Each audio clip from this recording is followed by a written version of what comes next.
Tol, pwede bang umuwi na tayo? Kanina pa tayo naglalakad dito sa gubat eh.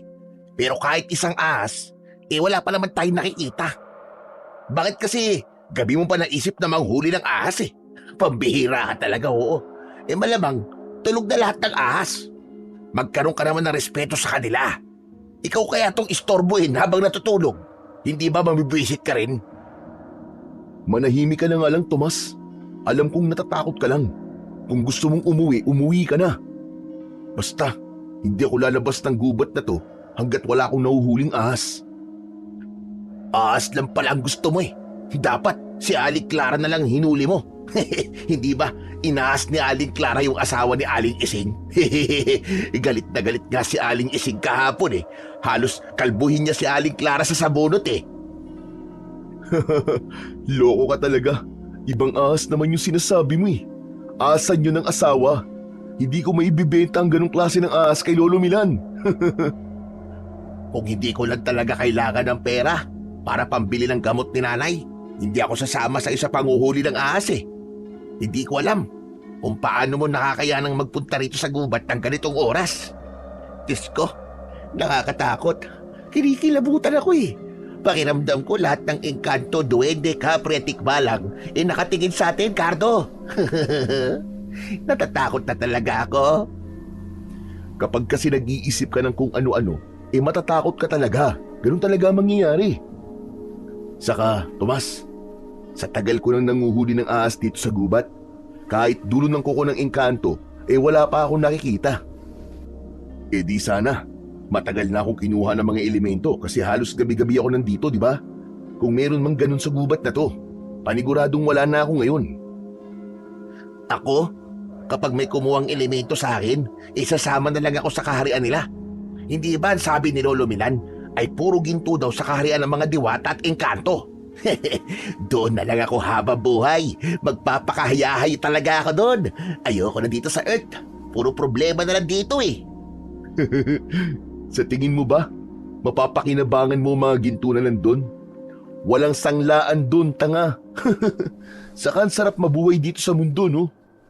Hindi ko pa rin ipagpapalit ang buhay rito sa baryo natin, sa mundo ng mga maligno at engkanto. Tahimik ang buong kagubatan ng gabing yon. Habang naglalakad kami ng matalik kong kaibigan na si Tomas.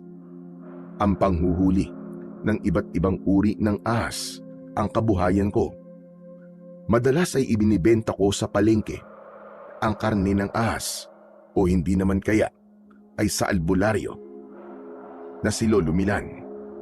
Kinukuha kasi ni Lolo Milan ang kamandag ng mga ahas dahil ginagamit niya yun na sangkap sa mga gamot at ginagawa niya. Ang akala ko ay mag-isa lang akong pupunta sa gubat ng gabing yon. Pero bago ko umalis kanina sa bahay, ay biglang dumating si Tomas. Nakiusap siya sa akin na isama ko siya sa panghuhuli ko ng ahas dahil kailangan niya ng pera para sa gamot ng nanay niya. Siyempre, bilang isang mabuti at matulunging kaibigan, ay pumayag ako. Pero parang gusto ko nang magsisi na isinama ko pa si Tomas dahil masyado siyang matatakutin. Hindi tuloy ako makapag-concentrate sa paghahanap ng ahas nang dahil sa kanya. Sa gitna ng aming paglalakad ay humuni ang isang kwago. Nagulat ako nang biglang kumapit sa braso ko si Tomas na para siyang isang unggoy na naglalambitin sa baging. Cardo! Cardo, ano yun? Aswang ba yun? Parang huni yun ang manananggal ah. Ano ka ba naman? Bitiwan mo nga ako, Tomas. Ano bang manananggal ang pinagsasasabi mo? Sa dami ng puno sa gubat na to, sa tingin mo ba ay may manananggal na magtatangkang lumipad-lipad dito? Walang mangyayari sa kanya. Sasabit lang siya sa mga sanga ng puno. Kung hindi yun manananggal, ano yun? Naku po, baka tik-tik. Tol, umuwi na talaga tayo. Baka dito pa tayo mamatay eh. Hindi tayo mamamatay. Sa gutom tayo mamamatay kapag umuwi tayo walang huling ahas. Saka sige, uuwi tayo. Pero wala kang pambili ng gamot ng nanay mo. Ano, gusto mo ba yun, ha? Wago lang yun, Tomas. Wago lang. Pambira ka. Baka nga sa'yo pa yun matakot kapag nakita ka eh. Aakalain niya na isa kang aswang. Wow! Grabe kung makapaglait ha. E di ikaw na ang gwapo. Bakit? Gwapo naman talaga ako, ha? Saka pwede ba? Tumahimik ka na ang ingay-ingay mo. Dahil sa'yo nabubulabog ang mga ahas eh. Kaya hanggang ngayon, wala pa rin tayong nahuhuli. Sa awa ng Diyos, ay tumahimik na si Tomas. Doon ko na itinuon ang aking atensyon sa paghahanap ng ahas. Isang butas sa ilalim ng malaking puno ang nakita ko. Inilabas ko ang isang pito na gawa sa kawayan. Ang pito na yon ay pamana pa sa akin ng namayapa kong ama. Kapag pinatunog ang pito na yon, ay lumalabas ang mga ahas sa kanilang pinagtataguan o lungga. Sa tatay ko natutunan ang lahat ng kaalaman ko sa panghuhuli ng mga ahas. Bata pa lang ako ay isinasama niya na ako kapag nanguhuli siya ng ahas. Kaya naman, masasabi ko na naging bihasa ako sa ganung gawain nang dahil sa aking ama. Pinatunog ko na ang pito at hindi nagtagal ay lumabas ang ulo ng isang kobra sa isang butas. Walang takot na dinakma ko ang ulo ng kobra. Mabilis na pumulupot sa braso ko ang katawan ng kobra na yon. Tomas! Tomas! Dali! Yung sako! Buksan mo! Bilis! Teka, sandali lang tol. Baka mamaya matuklaw ako niyan ha. Ikaw pa talaga may ganang matakot ha? Eh ako to may hawak sa ahas eh. Sige na! Bilisan mo na! Eh baka kasi tuklawin ako niyan habang nilalagay mo sa sako eh. Nako, cobra pa naman yan. Isang kagat lang yan. Dedo talaga ako. Anak ng, ang dami mo pang sinasabi. Ang daldal mo talaga. Ihanda mo na nga ang sako at tumihigpit ng pagkakapulupot nito sa braso ko. Bilisan mo na. Oo na. Sandali lang. Binuksan na ni Tomas ang sako at agad kong inilagay doon ang kobra. Kinuha ko kay Tomas ang sako at saka ko tinalian ang butas nun para hindi na makawala ang ahas. Ayos! Ang galing natin, Cardo. Sus, parang ako lang naman na magaling. Walang tayo, Tomas. Uy, huwag mo naman baliwalay ng ginawa ko, no?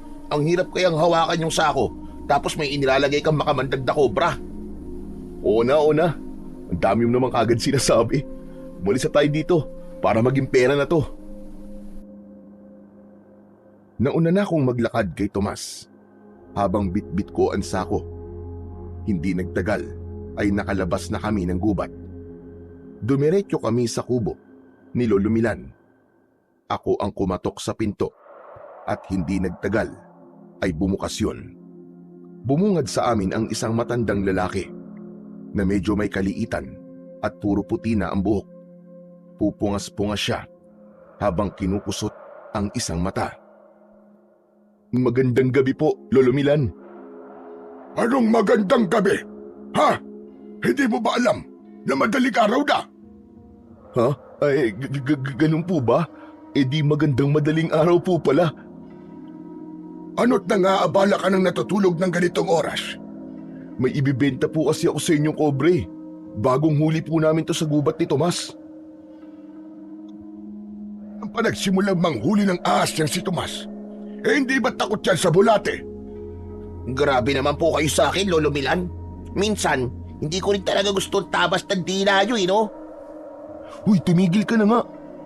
Mamaya hindi pa bilhin tong kobra na to eh.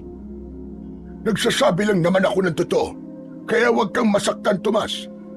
Kaka di ba ang sabi ko, kapag madaling araw na, ay sa umaga mo na ako dalhan dito ng ahas. Mangyaring kailangan na po kasi talaga ng pera nitong si Tomas eh. Kaya nga po kahit takot siya sa bulate, sumama siya sa akin sa panguhuli po ng ahas sa gubat. Mukhang malaki ang pangangailangan nitong si Tomas para sumama sa iyo sa gubat. Wala na po kasing gamot si nanay. Kailangan ko na po agad makabili bukas ng umaga. Aba, bakit kasi ayaw mong ipagamot ang nanay mo sa akin? Malay mo, mapagaling ko siya. Mas gusto po kasi ni nanay sa doktor magpagamot eh. Wala naman po akong magagawa kung yun po ang gusto niya. O siya, sige na. Akin na nga yung ahas. Anong ahas nga pala yan? Cobra po ito, Lolo Milan. Medyo mahaba. Siguro po kalahating dipa ko po. Pagkatapos nun, inabot ko kay Lolo Milan ang sako at tinansya niya ang bigat noon. Dinala niya ang sako sa loob ng kubo niya at nang balikan niya kami ni Tomas, ay inabutan niya ako ng pera na agad ko namang kinuha. Oh, heto na ang pera. 600 piso yan. Dinagdagan ko na at tulong ko na rin dyan kay Tomas para malaki-laki ang hatian niyong dalawa. Nako, salamat po. Napakabait niyo po talaga, Lolo Milan. Huwag sana muna kayong mamamatay. Walang hiya ka naman sa panalangin mo. Pero gusto ko yan. At baka mamaya humaba pa talaga ang buhay ko. Sige na, umalis na kayo at babalik pa ako sa pagtulog ko. Maraming salamat po, Lolo Milan. Sa susunod po ulit. Matapos isarado ni Lolo Milan ang pinto, ay naglakad na kami ni Tomas. Sandali kaming huminto at inabot ko sa kanya ang parte niya sa napagbentahan namin. Bakit 400 ito, Tol? Hindi ba dapat 300 lang kasi hati tayo? Ayos na yan. Mas kailangan mo ng pera ngayon kaysa sa akin. Baka kasi sa gamot lang mapunta ang kinita mo ngayon kung 300 lang ang ibibigay ko sa'yo. Hanip, yan ang kaibigan ko. Napakabait mo talaga, Tol. Pero ayos na nga sa akin kahit 200 lang eh. Ikaw naman talagang nakahuli ng kobre. Ang ginawa ko lang naman ay ang buksan yung sako. Di akin na yung 200. Ayos na pala sa'yo ang 200 lang eh. Kukunin ko na sana ang pera kay Tomas, pero mabilis niya yung inilayo sa akin. Uy! Joke lang naman yun. Ikaw naman, di ka na mabiro. Oo. Basta maraming salamat, Tol ha. Napakabuti mo talagang kaibigan. Kita mo na? Ang dami mo pang sinabi. Ayaw mo naman palang bawasan ko yung pera mo. O basta, Tol, ibili mo yan ng gamot ng nanay mo, ha? Oo naman. Mamayang umaga bibili na kagad ako ng gamot ni nanay doon sa bayan. O paano, Tol? Uwi na ako. Umuwi ka na rin ha, para makapagpahinga na tayo. Tol, maraming salamat ulit. The best ka. Tinapik ni Tomas ang balikat ko bago siya naglakad pauwi sa bahay nila. Napangiti ako habang sinusundan ng tingin ang papalayong si Tomas. Kahit mas malaki ang parte ni Tomas sa kinita namin, ay magaan ang kalooban ko. Masaya ako na nakatulong ako sa aking kaibigan. Alam ko kasi na mas kailangan ni Tomas ang pera kaysa sa akin. Hindi nagtagal ay naglakad na ako pauwi. Nasa dulong bahagi ng aming baryo ang bahay ko. Pagpasok ko roon ay sumalubong sa akin ang nakakabinging katahimikan. May lungkot na bumalot sa akin nang pumasok sa utak ko na wala nang sumasalubong sa akin sa tuwing umuuwi ako sa aking tahanan. Halos 2 taon na ang nakakalipas simula nang namatay ang tatay ko. Namatay siya sa gubat kung saan ako nanguhuli ng ahas. Magkasama kami ni tatay na nagpunta sa gubat para manghuli ng ahas. Gabi nang mangyari yun, nagdesisyon si tatay na maghiwalay kami. Hanggang sa buong gabi kong hindi nakita ang tatay ko. Akala ko ay naligaw lang siya, pero kinaumagahan ay natagpuan ko ang bangkay niya. Wakwak ang tiyan niya at puno siya ng kalmot at kagat. Kaya iniisip namin na inatake siya ng mababangis na hayop. Napakasakit para sa akin ng pangyayaring yon, lalo na't si tatay na lang ang kasama ko sa buhay. Sa unang taon ng pagkamatay niya ay nawalan ako ng ganang mabuhay, pero napagtanto ko na hindi matutuwa si tatay kung ganun ang gagawin ko. Kaya nilakasan ko ang aking loob na ituloy ang buhay ko. Nang sumunod na gabi, habang naghahanda ako sa panghuhuli ng ahas sa gubat, ay muling dumating si Tomas. Aniya ay sasama ulit siya sa akin. Gusto na kasi niyang matutong manghuli ng ahas para mapagkakitaan din niya. Pumayag ako kahit maaaring maagawan ako ni Tomas ng trabaho. Para sa akin ay malaking bagay na matutulungan ko siya, lalo na't alam ko naman na kailangan ni Tomas ng pera para sa gamot ng nanay niya. Hanggang naglalakad kami sa gubat, ay sinabi ko kay Tomas ang mga dapat niyang malaman sa panghuhuli ng ahas. Salamat talaga, tol ha. Akala ko talaga hindi ka papayag na turuan ako ng trabaho mo na to eh. Wala yun. Ang mahalaga ay magtulungan tayo kasi magkaibigan tayo eh. Basta pag-igihan mo ito kung seryoso ka talaga. Saka hindi pwedeng mahina ang loob mo. Kapag nakakita ka ng ahas, huwag mo nang pakawalan, hulihin mo kaagad. Huwag kang matakot sa kamandag kasi nandiyan naman si Lolo Milan eh. Marami siyang gamot sa kamandag ng kahit na anong ahas. Tandaan mo, kapag nakagat ka ng ahas, ay tandaan mong mabuti ang itsura niya para nang sa ganun mabigyan ka ni Lolo Milan ng tamang pangontra sa kamandag. Nagpatuloy kami sa paghahanap ng ahas sa gubat. Nang makakita ko ng sawa na nasa sanga ng isang puno, ay ipinakita ko kay Tomas ang tamang paraan ng panghuhuli. Nang mailagay ko sa sako ang sawa na halos kasing taba ng braso ko ang taba, ay labis na humanga si Tomas. Grabe ka talaga, tol. Imba ka.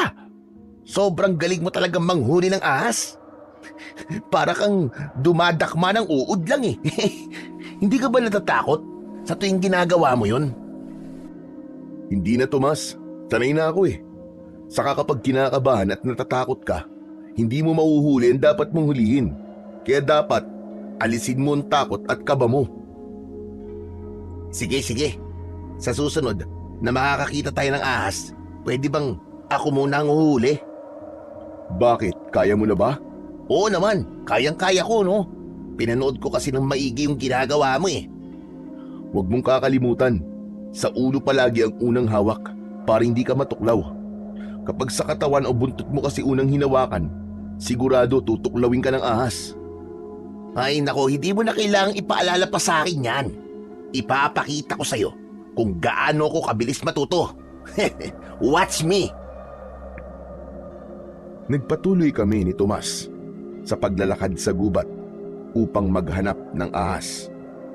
Sa tuwing may makakapal na halamanan sa daan, ay hinahawi ko yun gamit ang dala kong itak. Makalipas ang ilang sandali, ay may nakita kong buntot ng ahas na nakalabas sa makapal na halaman. Medyo mataba ang buntot, kaya alam ko na malaking ahas yun. Tinapik ko sa braso si Tomas.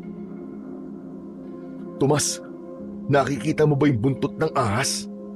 Hindi ba ang sabi mo ay ikaw ang uhuli ng sunod na ahas na makikita natin? Diyos ko po, ang taba naman ng buntot ng ahas na yon, Cardo. Pwede bang sa susunod na ahas talaga ko? Pas muna dyan. Parang sobrang laki naman yata dyan. Hindi pa yan kaya ng powers ko. Ano ka ba, Tomas? Hindi ba ang sabi ko sa'yo alisin mo ang takot at kaba mo? Paano ka matututo ng trabaho kung sa malaking ahas takot ka? Pero baka lunukin ako ng buo niyan eh. Huwag kang mag-isip ng negatibo, Tomas. Saka nandito naman ako. Magkasama tayo. Sa tingin mo ba, papayag akong kainin ka ng ahas na yan? Kaya sige na, hulihin mo na yan. Mukhang sawa lang yan. Pwede mo yung ibenta sa palengke kada kilo. Tiba-tiba ka dyan, tol. Talaga? Totoo ba yan sinasabi mo? Oo nga. Kailan ba ako nagsinungaling sa'yo, ha? Kapag naibenta mo yan, baka sure na ang gamot ng nanay mo ng 2 buwan. Okay, sige. Laban. Para sa gamot ng nanay ko. Bilisan mo na at baka mamaya makaalis pa yung sawa. Basta magdahan-dahan ka lang, ha? Tumango si Tomas habang bakas sa mukha niya ang takot. Marahang naglakad si Tomas palapit sa buntot ng ahas na bahagyang gumagalaw. Nakaabang lang ako upang kapag kinailangan ni Tomas ng tulong ay malalapitan ko kagad siya. Pero habang wala pang nangyayari ay hinayaan ko muna siya upang matutunan niya ang panghuhuli ng ahas. Nang nasa tabi na ng buntot ng ahas si Tomas, ay dinakma niya ng dalawa niyang kamay ang buntot nito. Nagsimulang pumiglas ang buntot, pero hindi yung binitiwan ni Tomas. Natampal ko ang aking noo dahil sa ginawa niya. Tol! Tol, ang lakas ng ahas na to! Tol, nalalaban siya! Naku ka! Hindi ba sabi ko sa'yo, ulo muna ang hawakan mo? Hindi ko naman alam kung nasan yung ulo niya eh. Nasa loob siguro ng halaman. Kailangan ko siguro siyang hilahin para makita ko yung ulo. Anak ng teteng, oo. Delikado yung ginagawa mo eh. Pakawalan mo na nga lang yan. Ayoko, Tol. Hawak ko na eh. Kaya hindi ko na to papakawalan. Basta abangan mo yung ulo. Ikaw na bahala. Sinimulan nang hilahin ni Tomas ang buntot. Baka sa mukha niya ang hirap dahil mukhang napakalakas talaga ng ahas na yon. Hanggang sa nagulat kami nang lumabas na sa makapal na halaman ang may-ari ng buntot na yon. Nanlaki ang mga mata namin ni Tomas nang malaman naming hindi yun isang ahas, kundi isang halimaw na parang isang taong bayawak. Ang katawan nun ay parang sa tao pero ang balat ay sa bayawak. Ang ulo ng halimaw ay may sa bayawak din pero malalaki ang matutulis nitong mga pangil. Meron yung matutulis na mga kuko. Nang umangil ang halimaw ay binitiwan na ni Tomas ang buntot at saka siya tumakbo palapit sa akin. Takot na nagtago si Tomas sa likod ko. Hinigpitan ko ang pagkakahawak ko sa itak. Noon lang ako nakakita ng ganoong klase ng nilalang sa buong buhay ko. Hindi ko masabi na isa yung malaking bayawak dahil nakatayo yun sa dalawa nitong mga paa. Tol, anak ng hayop po. Anong klaseng bayawak yan? Bakit para siyang tao, Tol? Hindi ko alam, Tomas. Ngayon lang ako nakakita ng ganyang nilalang. Pero humanda ka. Mukhang di siya mabait. Mukhang kakatayin niya tayo. Hindi talaga mabait yan, Tol. Tingnan mo nga, may ganyan bang mabait? Parang gusto niya na tayong kainin, Cardo eh. Ang mabuti pa umalis na tayo rito. Bago pa niya tayo gawing hapunan. Tara na! Hindi tayo aalis dito nang hindi siya nahuhuli, Tol. Sigurado ko na malaking pera ang makukuha natin kapag naibenta natin ang taong bayawak na yan. Ano ka mo? Hoy, wala ka na ba sa sarili mong katinuan? Tol, mapatayin tayo ng halimaw na yan. Umalis na tayo rito, Tol, parang awa mo na. Baka maihina ako sa sobrang takot. Umalis na tayo rito. Hindi na muna ako nagsalita. Matapang kong tinignan ng diretsyo sa mga mata ang halimaw. Iwinasiwas ko sa hangin ang hawak-hawak kong itak. Dahan-dahan akong lumapit sa halimaw. Naunang umatake ang halimaw. Tumakbo yun papalapit sa akin. Sasalubungin ko sana siya ng taga, pero bigla siyang tumalikod at hinampas niya ako ng kanyang mahabang buntot. Tinamaan ako sa muka at nakaramdam ako ng matinding pagkahilo. Pakiramdam ko ng mga sandaling yon ay sinampal ako ng kamay ng isang higante.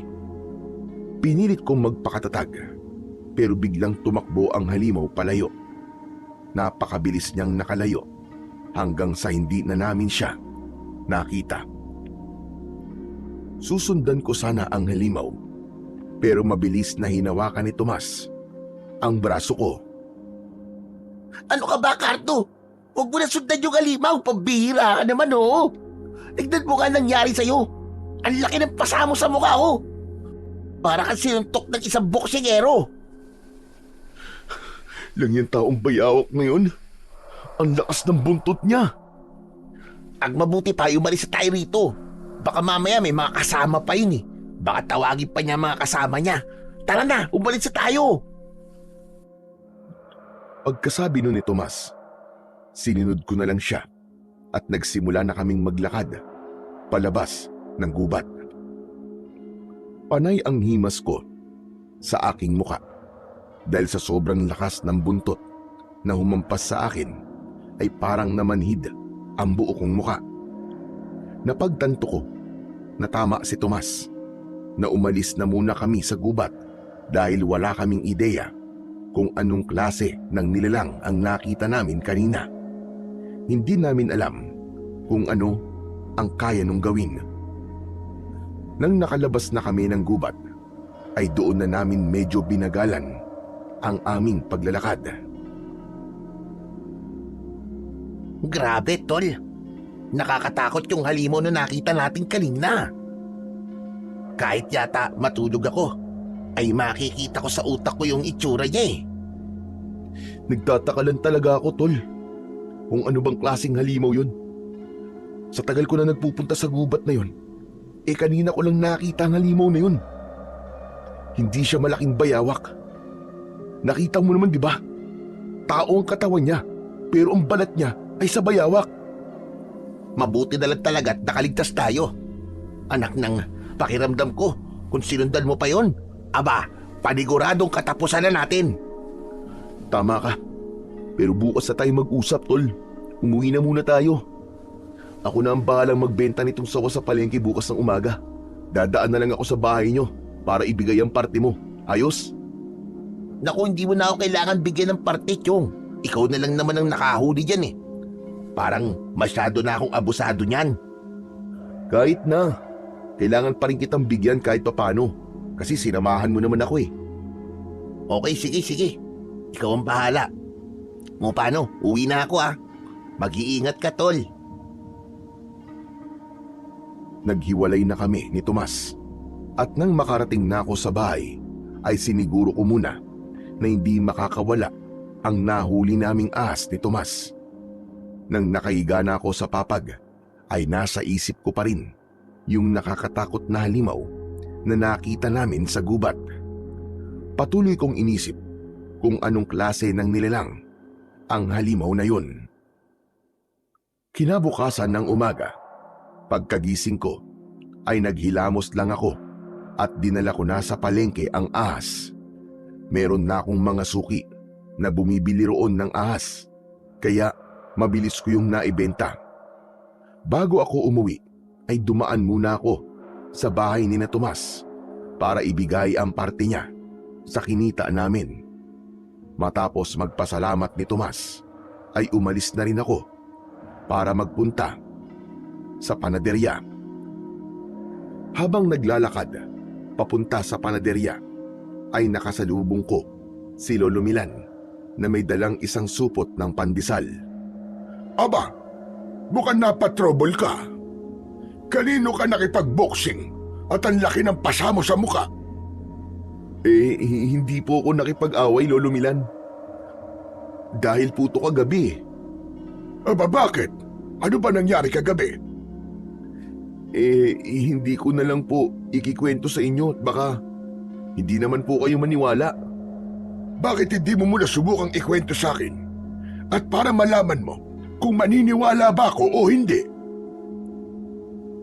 Nagkaroon muna ako ng pag-aalinlangan na sabihin kay Lolo Milan ang dahilan kung bakit meron akong pasa sa muka.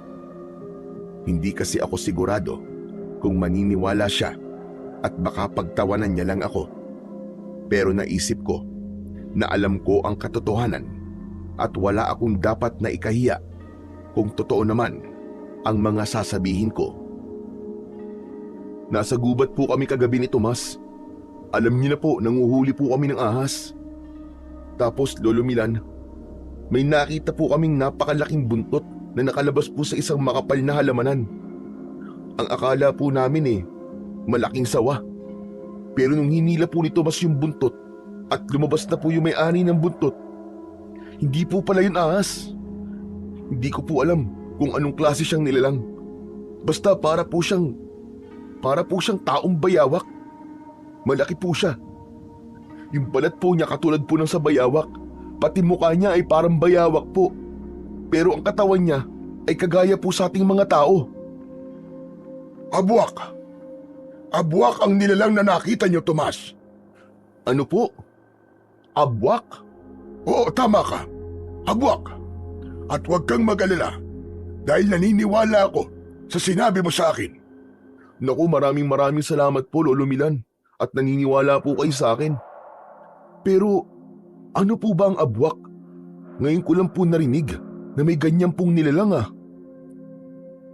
Ang abwak ay isang uri ng aswang, Cardo. Sila ay mayahalin tulad sa isang malalaking butiki na parang bayawak nga. Kumakain sila ng tao at madalas ay naghuhukay sila sa lupa at doon sila nagtatago para mag-abang ng kanilang bibiktimahin. Maswerte kayo at nakaligtas kayo ni Tomas sa abwak na nakita nyo.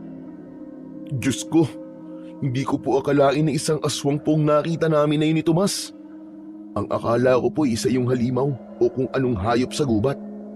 Ang pagkakaalam ko po kasi sa mga aswang yung mga lumilipad tapos yung nambibiktima po ng mga buntis at may sakit.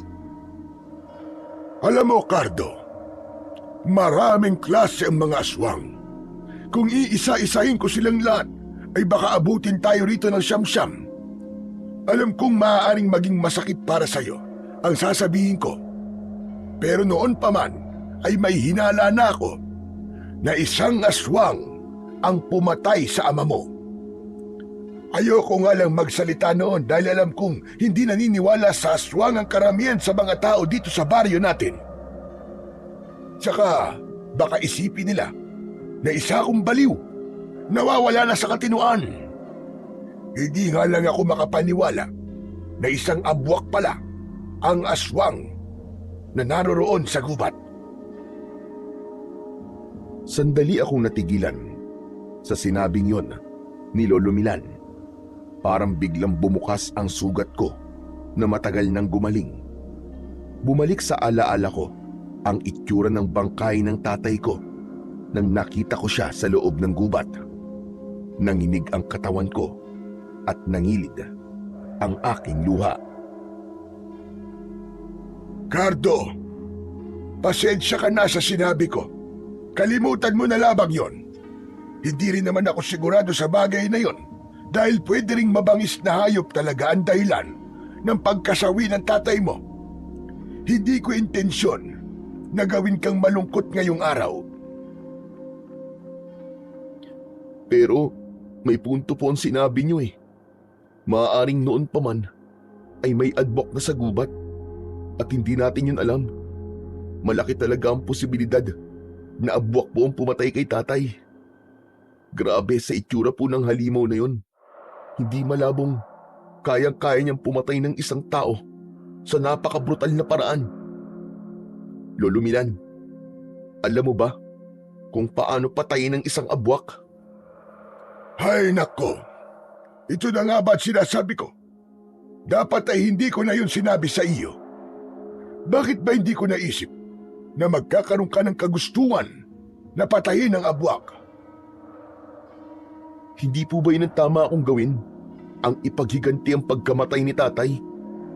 Hindi po ba dapat mabigyan ng hustisya ang nangyari sa tatay ko?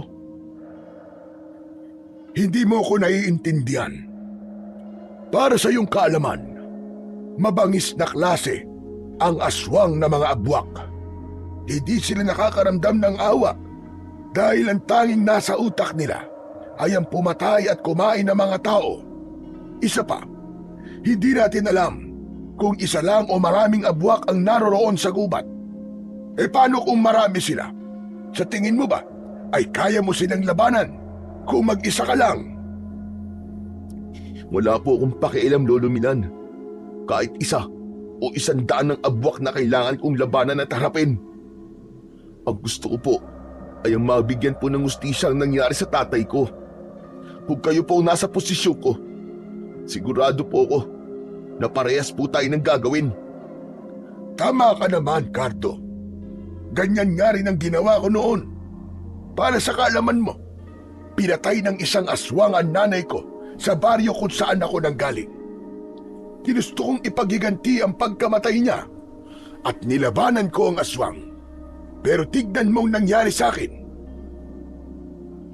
Itinaas ni Lolo Milan ang kanyang damit at napasinghap ako nang makita ko ang pahabang peklat mula sa dibdib hanggang sa tiyan ni Lolo Milan. May kilabot na gumapang sa buong katawan ko dahil naisip ko kung gaano kalaki ang naging sugat niya sa kanyang dibdib. Ito ang nangyari sa akin nang nilabanan ko ang aswang na pumatay sa nanay ko. Muntik na niya akong mapatay. Kung hindi ako nailigtas ng lolo ko, malamang ay hindi mo na ako kausap ngayon. At wala rin akong maibibigay sa iyo na payo o paraan para patahin ang abwak dahil wala akong kasanayan pagdating sa pakikipaglaban sa mga aswang, lalo na sa abwak. Isa lamang akong manggagamot. Kaya kung ayaw mo matulad sa nangyari sa akin, ay huwag mo nang subukang labanan ang mga abwak. Matapos yung sabihin ni Lolo Milan, ay iniwanan niya na ako. Nanatili ako sa aking kinatatayuan kahit mag-isa na lang ako roon. Hindi ako makapaniwala na namatayan din pala si Lolo Milan ng mahal sa buhay nang dahil sa isang aswang. Nang sandaling yon ay nagkaroon ako ng pagdadalawang isip kung dapat ko bang harapin at patayin yung abwak sa gubat o hayaan ko na lamang ang Diyos na magbigay ng parusa sa lahat ng abwak. Pagkabili ko ng tinapay sa panaderya, ay umuwi na ako sa bahay. Nakita ko si Tomas na nasa labas at halatang hinihintay ako. Uy, tamang-tama pala punta ko rito, ayos. Mag-aalmusal ka pa lang. Hindi pa kasi ako nag-aalmusal eh. Sus, alam mo lang talaga ang oras ng pagkain ko. Sige na, tara na sa loob at saluhan mo na ako sa almusal. Umasok kami ni Tomas sa bahay ko. Nagtimpla ko ng kape para sa aming dalawa at nagsimula na kaming kumain. Ano palang naisip mo at nagpunta ka rito? Eh, hindi na kasi ako makapaghintay na makausap ka tungkol dun sa halimaw na nakita natin sa gubat eh. Alam mo ba, napanaginipan ko pa ang hinayupak na yun. Ano kayang nilalang yun, no? Isa yung abwak. Isang uri ng mabangis na aswang. Nakausap ko kasi kanina si Lolo Milan at naikwento ko sa kanya yung nakita nating halimaw sa gubat. Siya ang nagsabi sa akin na abwak ang nilalang na yun. Ano? Ibig sabihin, may aswang doon sa gubat? Anak ng, mabuti na lang pala at hindi mo na hinabol yung abwak na yun. Magpasalamat ka kasi pinigilan kita kasi kung hindi, malamang kinain ka na nun. Kaya utang mo sa akin ang buhay mo ngayon, tol. Dapat nga eh. Hindi na ako nakinig sa iyo eh. Dapat ay hinabol ko yung abwak at pinatay ko siya. Ang tapang mo naman masyado niyan. Hindi ka ba natatakot sa aswang na yun, tol? Hindi. Hindi ako natatakot sa kanya, Tomas. Gusto ko talaga siyang patayin. Gusto kong iparamdam sa kanya ang sakit na ipinaramdam niya sa tatay ko. Ha? Teka. Ano ba yung sinasabi mo? Ang sabi ni Lolo Milan, maaaring ang abwak ang pumatay sa tatay ko. Hala? Oo nga, no? Sa tingin ko, abwak lang ang kayang pumatay sa ganung paraan. Grabe. Ang tagal na nating nakatira dito, pero ngayon lang natin nalaman na may aswang pala sa gubat na yon. Kaya nga gusto kong patayin yung abwak, Tomas. Hindi lang para maipaghiganti si tatay, kundi para maiwasan na may mabiktima pa siya. Tol, payong kapatid lang ha. Huwag mo nang ituloy ang binabalak mo at baka mapahama ka lang. Wala kang kaalaman sa pakikipaglaban sa aswang. Hindi naman sa minamaliit kita, tol. Pero mas makakabuti kung lubayan mo yung abwak. Nakita mo naman siguro ang mga ngipin at kuko nun. Parang kayang-kaya niyang punitin ang laman mo. Kinikilabutan tuloy ako eh. Saka mas maganda rin kung tumigil ka na sa panguhuli ng ahas sa gubat. Maghanap ka na lang ng ibang trabaho. Ang totoo niyan eh. Bukas nga, mag-a-apply ako ng trabaho doon sa bayan. Sumama ka na lang kaya sa akin. Ayoko, Tomas. Hindi ko pwedeng palampasin ang pagkakataon na mabibigyan ko na ng hustisya ang nangyari sa tatay ko. Gagawin ko ang lahat para mapatay ang abwak na yun. At kung hindi siya nag-iisa at marami sila, uubusin ko silang lahat, Tol, para masiguro ko na mapapatay ko kung sino man ang abwak na pumatay kay tatay. Naiintindihan naman kita, Tol, kung bakit gusto mong gawin yan. Pero isipin mo rin naman ang pwede mangyari sa'yo. Huwag ka magpadala sa galit mo, Tol. Kasi yan ang magpapahamak sa'yo. Wala akong pakialam kahit mapahamak pa ako. Ang gusto ko lang ay maipaghiganti ang tatay ko. Oo nga, nandun na nga tayo. Pero hindi mo alam kung gaano kalakas ang abwak at kung gaano sila kadelikado, Tol. Tsaka hindi ka pusa. Isa lang ang buhay mo. Kaya huwag mong sayangin.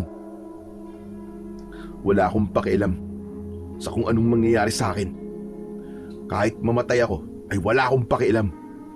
Mas gugustuhin ko pang mamatay kesa mabuhay na nagsisisi dahil hindi ko sinubukang ipaghiganti ang pagkamatay ng tatay ko.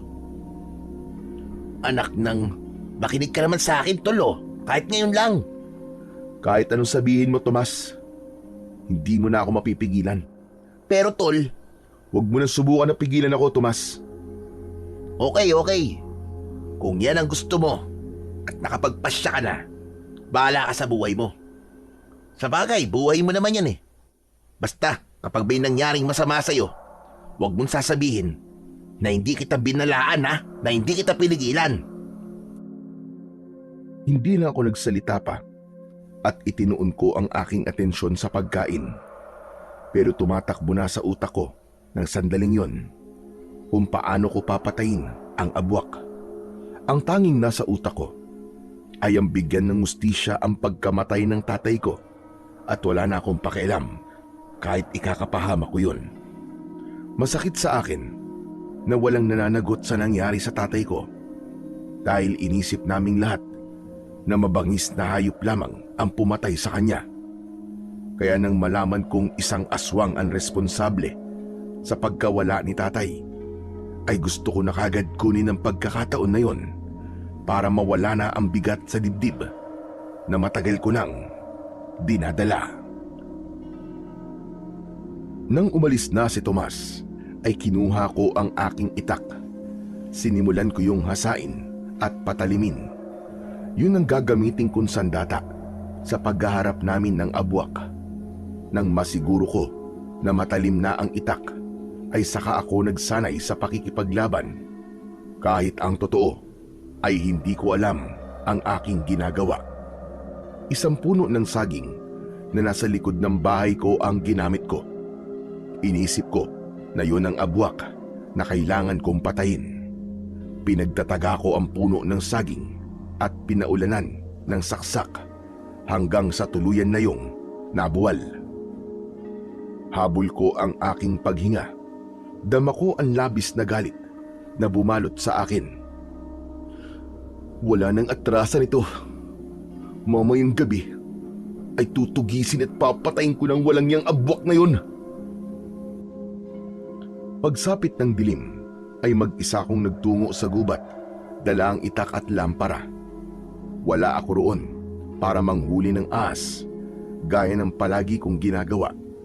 Nandoon ako para bigyan ng hustisya ang pagkamatay ni tatay. Pinuntahan ko ang lugar kung saan namin nakita ni Tomas ang abwak. Abwak! Abwak, nasan ka? Magpakita ka sa akin at harapin mo ako. Hindi ako natatakot sa'yo. Magpakita ka! Katahimikan ang sumagot sa akin. Hindi ko naramdaman na nasa paligid ko ang abwak. Kaya naisipan kong suyurin ang loob ng gubat. Aminado ako na may takot akong nararamdaman ng mga sandaling yon.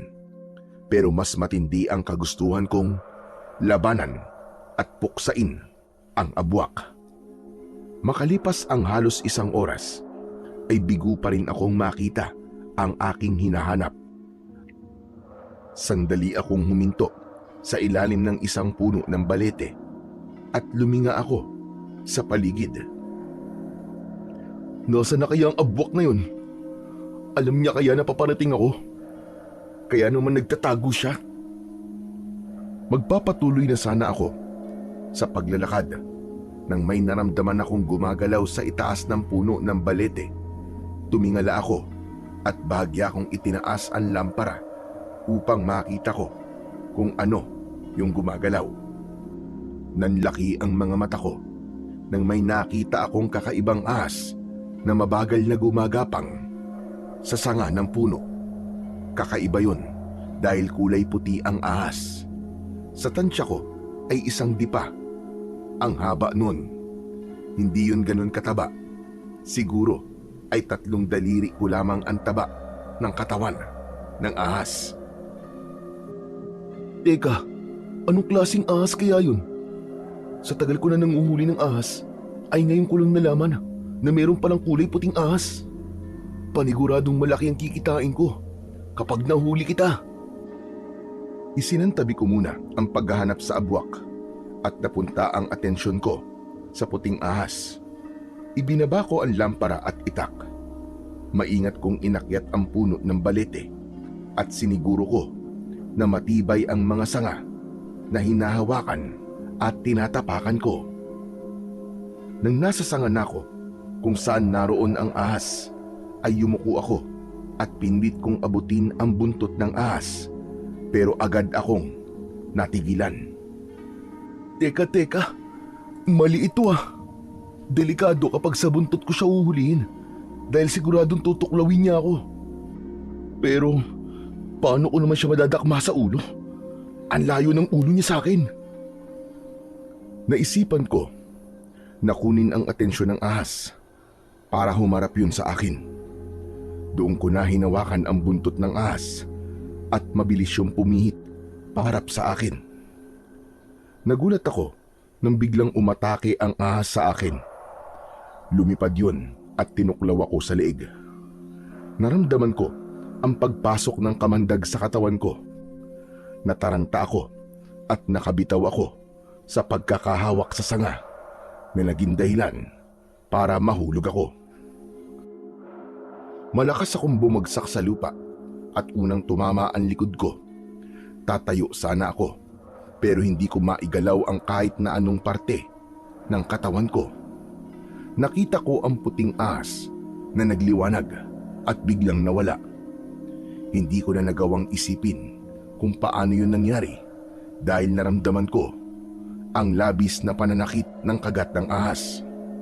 Napakainit ng katawan ko na para akong tinutupok ng apoy. Gusto kong sumigaw pero kahit ang pagbuka ng bibig ko ay hindi ko magawa. Naisip ko na mamamatay na ako ng gabing iyon dahil baka makamandag na ahas ang kumagat sa akin. Hanggang sa naramdaman ko ang pagdaloy ng kamandag sa aking ugat.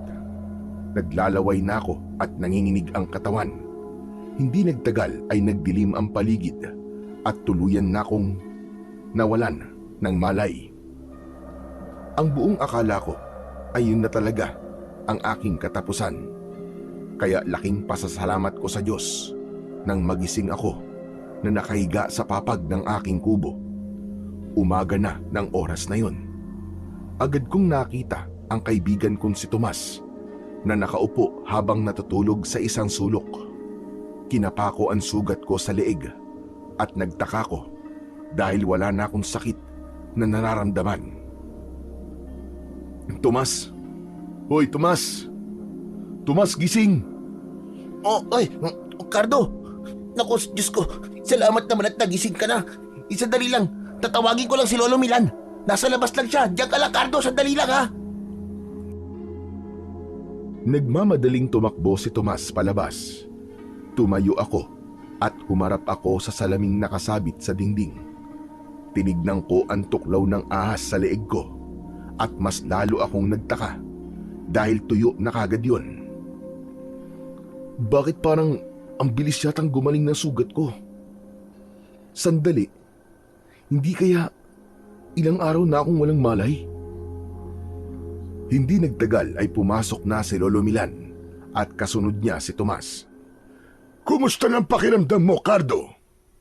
Maayos na po, Lolo Milan. Wala naman na pong masakit po sa akin. Ilang araw na po ba akong walang malay? Hindi araw, Cardo. Kundi oras pa lamang na wala kang malay. Magpasalamat ka sa akin, tol. Kasi sinundan kita kagabi. Alam ko kasi napupunta ka sa gubat para labanan yung abwak na sinasabi mo. Tapos yun, nakita kitang walang malay sa tabi ng puno ng balete. Tapos, may kagat ka ng ahas dyan sa leeg mo. Ako nagdala sa'yo rito sa bahay mo at tinawag ko kagad si Lolo Milan. Tama. Nakagat nga ako ng ahas. Umakyat ako doon sa puno ng balete para huliin yung ahas at tinuklaw niya ako sa leeg kaya nahulog ako mula doon sa puno. Maraming salamat sa iyo, Tomas ha. Lolo Milan, salamat din po. Ginamot niyo po ba ako? Gamit po ang mga gamot niyo? Ang ginamot ko lang sa iyo ay ang mga galos mo sa katawan. Pero kung ang tinutukoy mo ay yung tuklaw sa iyo ng ahas ay hindi pa. Hindi kasi kita pwedeng bigyan ng pangontra sa kamandag nang hindi ko alam kung anong klase ng ahas ang tumuklaw sa iyo. Isa pong puting ahas, Lolo Milan. Puting-puti po siya. At wala siyang ibang kulay kundi puti lang. Ano ka mo? Puting ahas? Wala pa yata akong nakikitang puting ahas. Pero wala ka bang nararamdamang kakaiba sa katawan mo? Wala naman po, Lolo Milan. Normal po ang lahat sa akin. Pero nung natuklaw po ako ng ahas, pakiramdam ko po, sinusunog po ang buong katawan ko. Tapos, Lolo Milan, sobrang sakit po nitong sugat ko. Pero tignan niyo po, tuyo na po kagad ang sugat ko. Paano po kaya ito nangyari? Nakapagtataka nga, natuyo na kagad ang tuklaw sa iyo ng ahas. Pero baka kasi walang laso ng kamandag ng ahas na yon. Nataranta ka lang siguro, kaya ganun ang nangyari sa iyo. Siguro nga po. Kung ganun ay uuwi na ako. Tutale, mukhang ayos ka naman na. Kung may maramdaman kang kakaiba ay sabihan mo kagad ako. At isa pa, nakikiusap ako sa iyo, Cardo. Tigilan mo na ang pagdanais mong harapin at patayin ang abwak. Masyadong delikado. Tignan mo ang nangyari sa iyo. Hindi lang abwak ang maaaring magdulot sa iyo ng panganib, kundi ang iba't ibang bagay at hayop na nasa loob ng gubat na iyon. Hindi na lang ako nagsalita at nang nakaalis na si Lolo Milan, ay nilapitan kagad ako ni Tomas. Ano palang nangyari sa paghahanap mo kagabi sa abwak, tol? Nakita mo ba yung abwak? Hindi eh. Hindi siya nagpakita sa akin. Habang hinahanap ko yung abwak, ay may nakita akong puting ahas sa puno ng balete. Nang subukan ko siyang hulihin, ay dun niya na ako tinuklaw. Tapos alam mo ba, tol? Matapos niya akong tuklawin, ay bigla siyang nawala. Para bang naglaho siya na parang bula. Iniisip ko tuloy baka engkanto yung ahas na yon kasi nandun siya sa puno ng balete.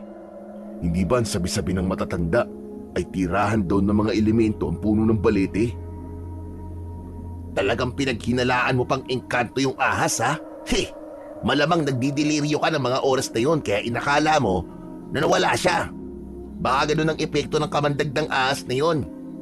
Magpasalamat ka na lang talaga, Cardo, at buhay ka pa ngayon. Oh, ano na nga palang plano mo? Ganun pa rin. Hahanapin ko pa rin ang abwak. Hindi ako titigil hanggat hindi ko siya napapatay. Anak ng teteng, oo. Hindi mo ba narinig sinabi sa ni Lolo Milan? Masyadong delikado yung ginagawa mo. Baka yan pa maging dahilan ng kamatayan mo eh. Napag-usapan na natin ang tungkol sa bagay niyan, Tomas. Alam mo naman siguro kung gaano ko kagustong bigyan ng hustisya ang nangyari sa tatay ko. Naku, bahala ka na nga. Ayoko na sumakit ang ulo ko sa pagpigil sa kung anong gusto mong gawin. O siya, paano? Uwi na rin muna ako sa amin at kagabi pa ako hindi umuwi. Paniguradong nag-aalala lang si nanay sa akin. Sige tol, walang problema. Maraming salamat pala ulit sa pagtulong mo sa akin ha. Matapos yun, ay umalis na si Tomas. Nang mag-isa na lang ako, ay inisip ko ang nangyari kagabi. Napahawak ako sa sugat ko sa leeg. Sa totoo lang, hindi pa rin ako makapaniwala na buhay pa ako ng sandaling yun. Sa kabila ng hindi magandang nangyari sa akin nung nakaraang araw, ay hindi pa rin nawala ang kagustuhan kong patayin ang abwak. Dahil normal na ang pakiramdam ko, ay muli akong nagsanay ng mag-isa. Siniguro ko na magiging handa ako sa sandaling magharap na kami ng abwak hanggang sa sumapit na ang dilim. Pagkatapos kong maghapunan, ay nagpahinga ako saglit at naghanda na ako sa muling pagpunta ko sa gubat para hanapin at patayin ang abwak. Hindi nagtagal ay nasa loob na naman ako ng gubat, dala ang aking itak at lampara. Naging maingat na ako dahil baka makita ko ulit yung puting ahas. Hindi na ako pwedeng matuklaw ng pesting ahas na yun dahil mawawala na naman ako ng malay. Kapag nangyari yun, mauunsyamin na naman ang paghahanap ko sa abwak. Habang naglalakad ako, ay may napansin akong gumagalaw na anino sa aking unahan. Bigla akong kinabahan kahit wala akong ideya kung sino o ano ang nagmamay-ari ng anino na yon. Naging maingat ako sa aking paghakbang. Siniguro ko na wala akong matatapakan na kung ano na magiging dahilan para lumikha ako ng ingay. Nang malapit na ako sa anino, ay nagtago muna ako sa likod ng isang puno. Huminga ako ng malalim at saka ako sumilip. Nagimbal ako nang makita ko na abwak ang nagmamay-ari ng aninong yon. Mas lalo akong nagimbal dahil meron siyang nilalapa na isang lalaki na sa tingin ko ay wala ng buhay. Sandali akong natigilan dahil yun ang unang beses na may nakita akong taong kinakain ng isang aswang. Inisip ko na hindi ako maaaring pagharian ng takot. Kailangan kong kumilos bago pa mawala ang abwak.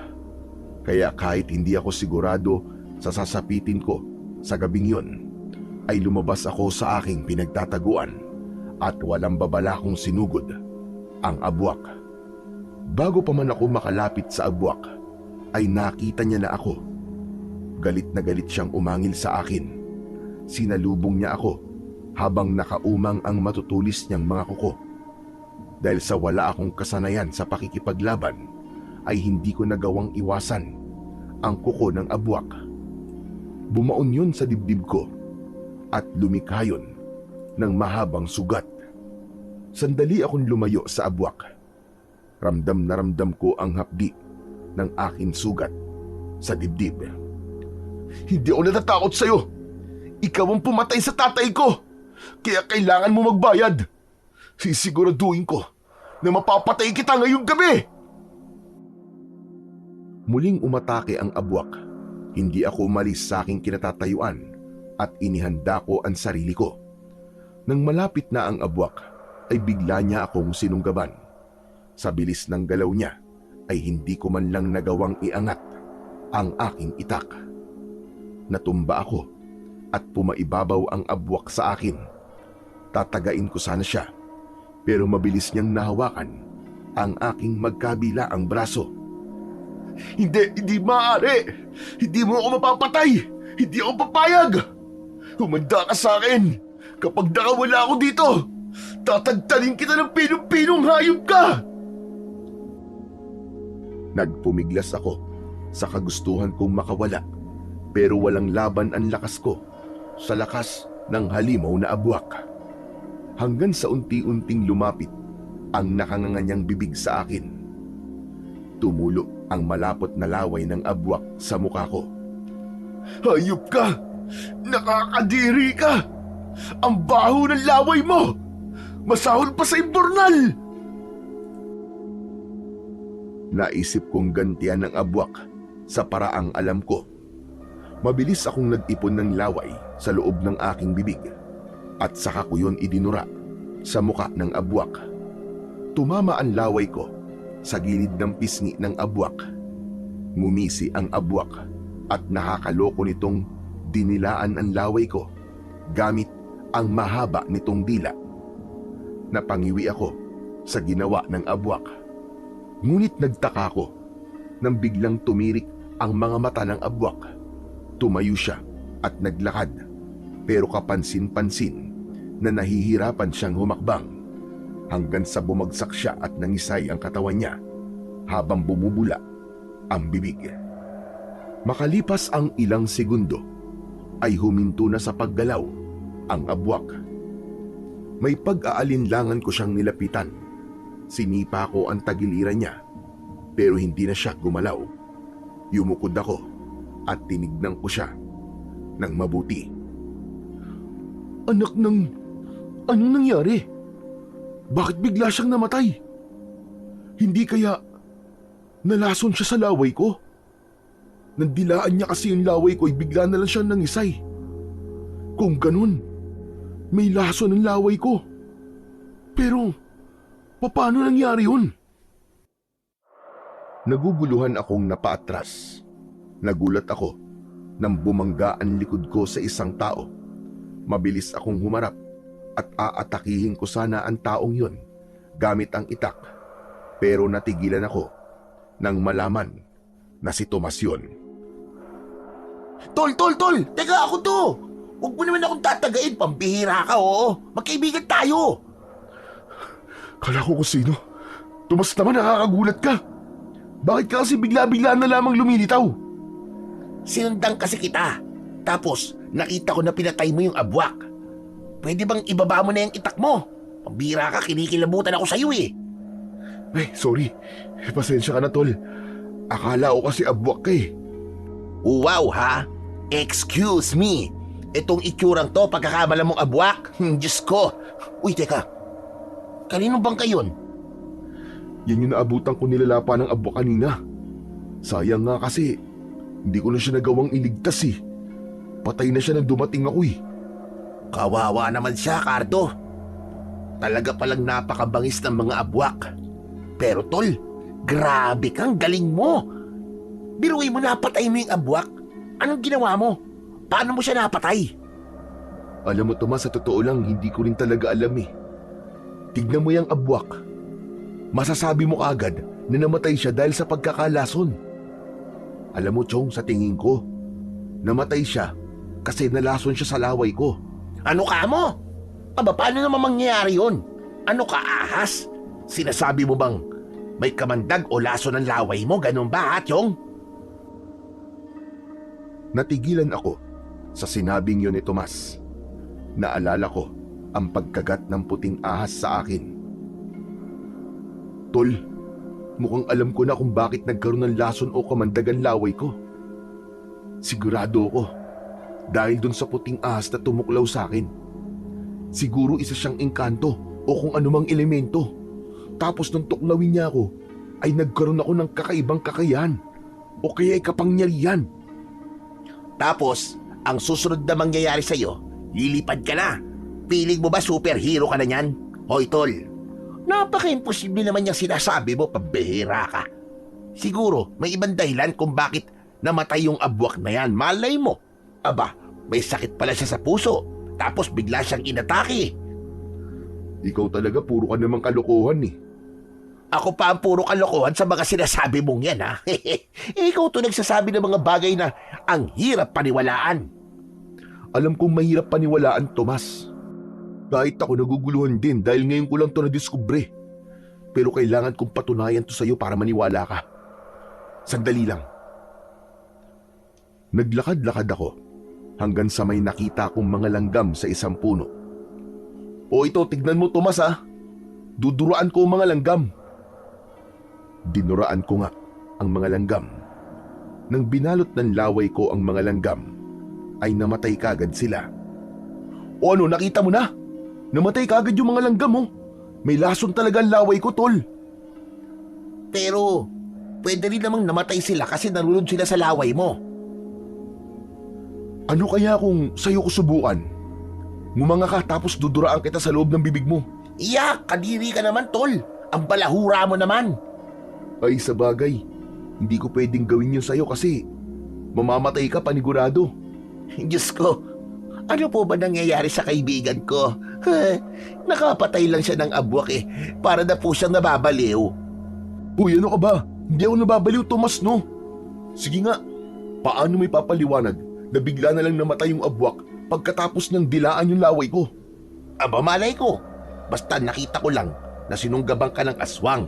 Tapos nang tumayo siya ay para ba siyang nanghina. Tapos yun, bigla na siya namatay. Kaya nga dahil dinilaan niya ang laway ko na may lason o kumandag. Nako, oo na. Kung yan ang gusto mong paniwalaan ay bahala ka na sa buhay mo. Ang mabuti pa ipuntahan natin si Kapitan para ipaalam sa kanya na may patay dito. Saka para malaman nila na ikaw ang pumatay sa abwak na yan. Meron ka rin palang sugat. Kailangan magamot yan. Sige. Pero pwede bang wag nating sabihin kay Kapitan na namatay yung abwak dahil sa laway ko? Bakit naman? Akala ko ba sigurado ka na dahil sa laway mo kaya namatay ang abwak? Baka kasi matakot ang mga tao sa akin Baka isipin nila na may kakaiba sa akin. Alam mo naman ang mga tao dito, di ba? Kapag nalaman nila na may kakaiba kang kakayan, ay kung ano na ang iisipin nila kagad sa'yo. Para namang sigurado ka talaga na ang laway mo pumatay doon sa abwak. Pero sige na nga, tumatagal na tayo rito Tara na. Magkasama kaming lumabas ni Tomas ng gubat at dumiretso kami sa bahay ng kapitan sa aming baryo. Ipinaalam namin kay kapitan ang nangyari at agad siyang nagpatawag ng mga tanod na sasama sa amin sa pagbalik sa gubat. Pagdating sa kinaroroonan ng bangkay at ng abwak ay nagimbal sina kapitan at ang mga tanod sa kanilang nakita.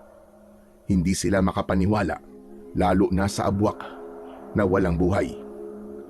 Ako ang nagpaliwanag kina kapitan kung ano ang abwak base sa sinabi sa akin ni Lolo Milan.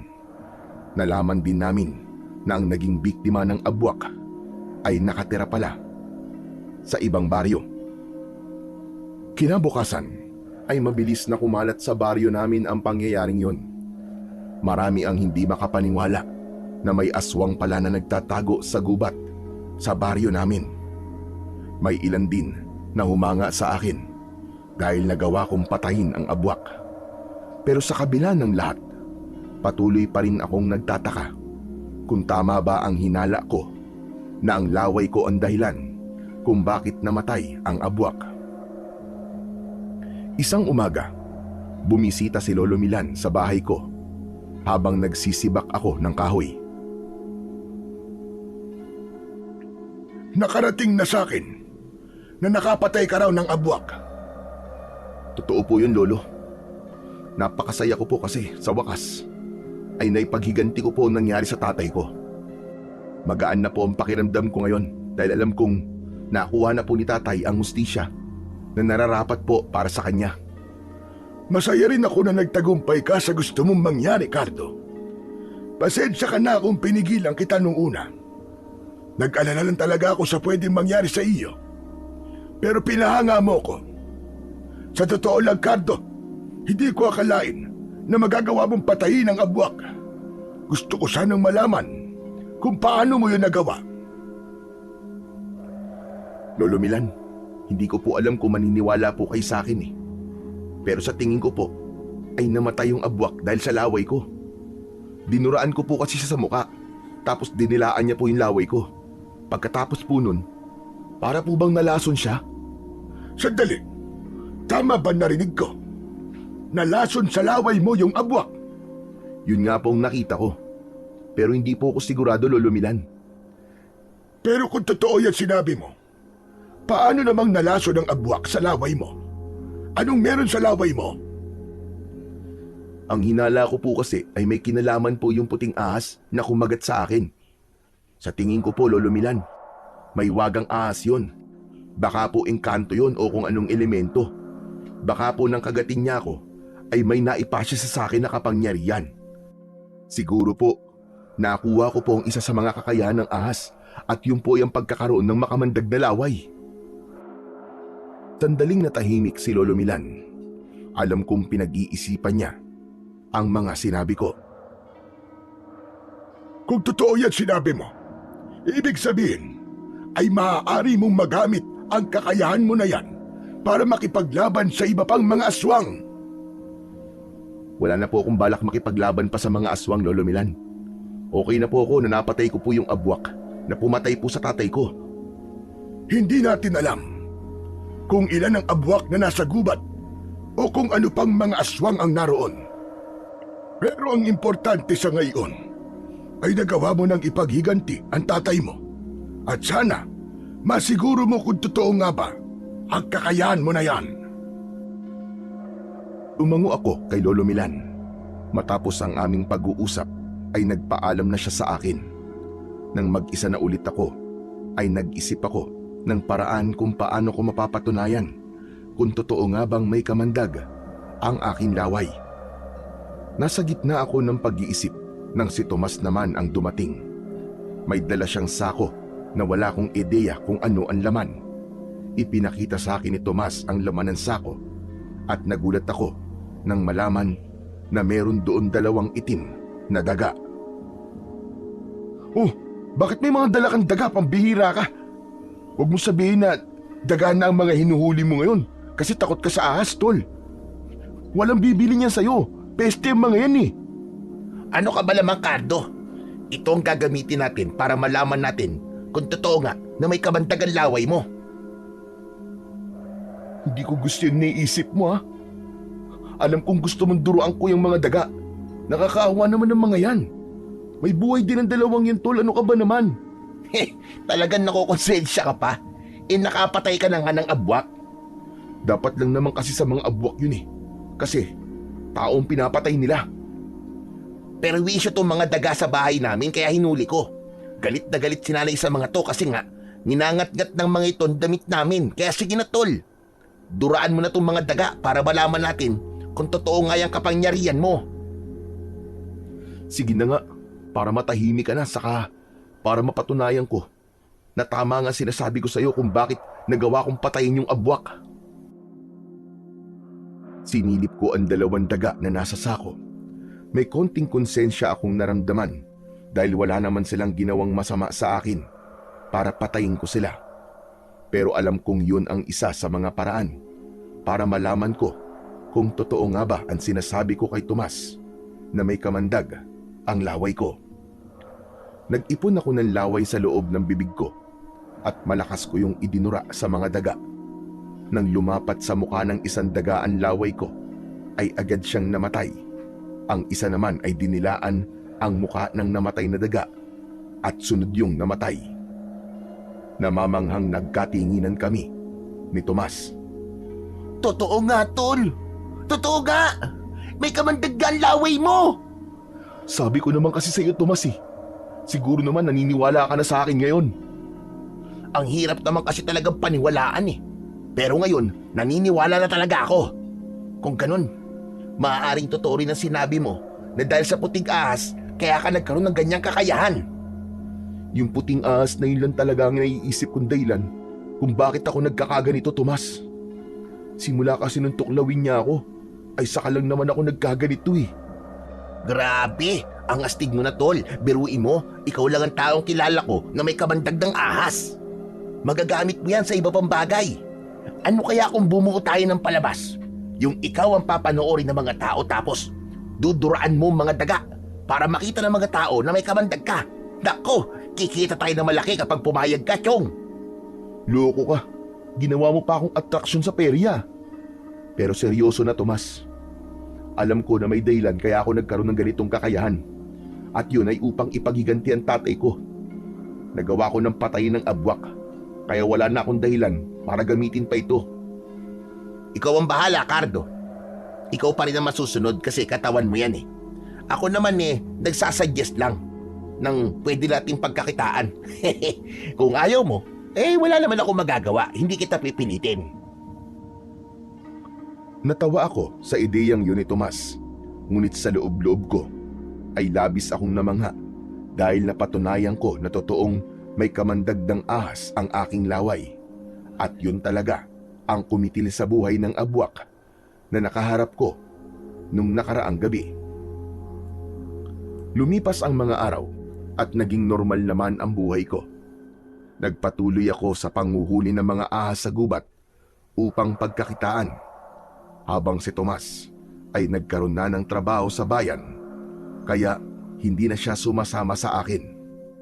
Naging masaya naman ako para kay Tomas dahil alam ko na hindi para sa kanya ang trabaho ko dahil takot siya sa ahas. Hindi ko na rin ginamit pa ang kakaibang kakayahan ko dahil naniniwala ako na wala ng dahilan para gamitin ko pa yun. Ngunit isang araw, isang balita ang ipinaaabot sa akin ni Lolo Milan na talagang ikinagulat ko ng sobra. Isang umaga, bumisita si Lolo Milan sa bahay ko. Sa labas kami nag-usap habang nakaupo sa mahabang upuan na nasa ilalim ng puno ng mangga. Ang aga niyo naman pong pumunta rito, Lolo Milan. Parang napaka-importante po ng sasabihin niyo ah. Sa sinabi mo na yan, ay mukhang wala ka pang alam sa nangyari kahapon dito sa baryo natin. Po, ano po bang nangyari kahapon, Lolo Milan? Isang pamilya dito sa baryo natin ang pinatay. Walang nabuhay sa kanila kahit isa. Diyos ko, nakakakilabot naman po yung sinabi niyo. Sino pong pumatay sa kanila? At bakit po sila pinatay? Hindi kung sino. Sa tingin ko ay abwak ang pumatay sa pamilyang yung Cardo. Kung makikita mo lang ang bangkay nila, ay iisipin mo kagad na abwak ang may kagagawan nun. Karumal-dumal ang paraan ng pagpatay sa kanila. Nakakapanlumo dahil dalawa sa kanila ay mga bata pa. Ang ibig niyo po bang sabihin, may abwak pa sa gubat at ngayon ay umaatake na sila sa baryo natin? Iyan ang hinala ko. Sa tingin ko ay gumaganti sila sa atin dahil sa pagpatay mo sa isa nilang kasamahan. At bakit naman nila gagawin yun? Sila ang unang gumawa ng hindi maganda sa akin. Pinatay nila si tatay kaya gumanti lang naman ako. Pero ang mga abwak ay hindi gaya nating mga tao kapag nag-isip. Wala silang pakialam sa paghihiganti mo, Cardo. Basta't ang alam lang nila ay isa sa mga kasamahan nila ang pinatay mo. Kaya maaaring nagsisimula na sila sa paghihiganti sa baryo natin. Kung ganun, ako pala ang lumalabas na may kasalanan kung bakit namatay ang pamilyang yon at may posibilidad na umatake ulit ang mga abwak. Wala kang kasalanan, Cardo. Alam kong pinatay mo ang abwak na yon para mabigyan ng katarungan ang pagpatay sa tatay mo. Ang gusto kong sabihin sa'yo ay ito na ang resulta ng ginawa mo. At dahil ikaw ang kilala ko na may kakaibang kakayahan para labanan ng mga abwak, ay gusto ko sanang labanan mo ang mga abwak, Cardo, para sa kaligtasan nating lahat, sa kaligtasan ng baryo. Tapusin mo sana ang laban na ikaw ang nagsimula. Pero baka katakutan ako ng mga tao kapag nalaman nilang may kamandagdang ahas ang laway ko, Lolo Milan. Baka isipin nila na galing sa demonyo ang kakayahan kong ito. Hindi naman siguro mangyayari yan, lalo na kung ipapakita mo sa lahat na ginagamit mo ang kakayahan na yan para protektahan sila. Sige po, huwag po kayo mag-alala dahil gagawin ko po ang lahat para labanan ng mga abwak. Ako po ang dahilan kung bakit sila umaatake dito sa baryo natin. At ako rin po ang dapat na gumawa ng solusyon sa problemang ginawa ko. Maraming salamat, Cardo. Gagawin ko rin ang lahat ng makakaya ko para tulungan ka sa laban mo. Nang sandaling yon, ay aminado ko na may takot akong naramdaman. Hindi ko kasi alam kung kaya ko bang labanan ang napakaraming abwak. Ngunit ganun pa man, alam kong isa ako sa may kakayahan na harapin ng mga abwak na maaaring magdala ng mas maraming kamatayan sa aming baryo.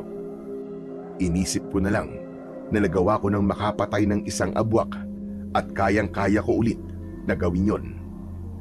Nagkasundo kami ni Lolo Milan na magbantay sa aming baryo tuwing gabi upang masiguro namin na kung sakaling may abwak na sasalakay ay agad naming mapipigilan. Kahit nakakapuyat ang ganung gawain, ay tiniis ko na lang dahil alam ko na kailangan kong masiguro ang kaligtasan ng bawat isa. Aminado rin ako na ako ang may kasalanan ng pagsalakay ng abwak sa aming baryo. Isang gabi, habang naglalakad kami ni Lolo Milan, ay sandali kaming nagpahinga sa ilalim ng isang puno na nasa tabi ng daan. Lolo, sa tingin niyo po ba meron pa pong abwak na atake? Hindi po kaya sapat na para sa mga abwak ang pagpatay nila dun sa isang pamilya bilang ganti sa pagpatay ko sa isa nilang kasamahan? At bakit mo naman nasabi, Aber? 3 gabi na po tayong nagro-ronda, pero kahit anino po ng abwak, wala naman po tayong nakikita. Hindi po kaya nagsasayang na lang po tayo ng oras at pagod dito?